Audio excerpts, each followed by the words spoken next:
કાચા પપૈયાનું લોટવાળું શાક, રો પપાયા લોટ વાલ્યુ શાક રેસિપી ઇન ગુજરાતી.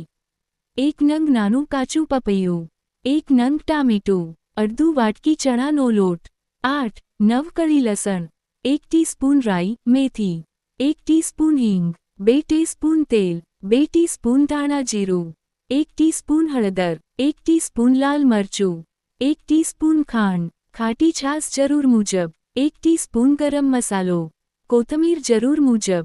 કાચા પપૈયાની છાલ ઉતારી તેને લાંબા ટુકડા કરીને સમારી લો. ટમેટું સુધારી, લસણ ફોલી અને કોથમીર પણ સમારી લો.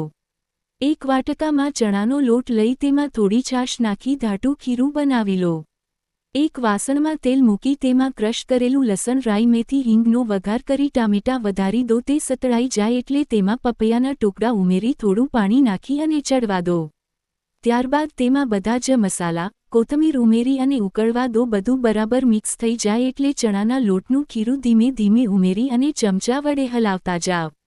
લોટ બધું પાણી શોષી લે અને ઘટ્ટ થઈ જાય ત્યાં સુધી બરાબર હલાવો. શાક બની જાય એટલે તેને ગેસ પર લોઢી મૂકી તેના પર ગરમ કરો જેથી કરીને નીચેથી શાક બેસી ન જાય.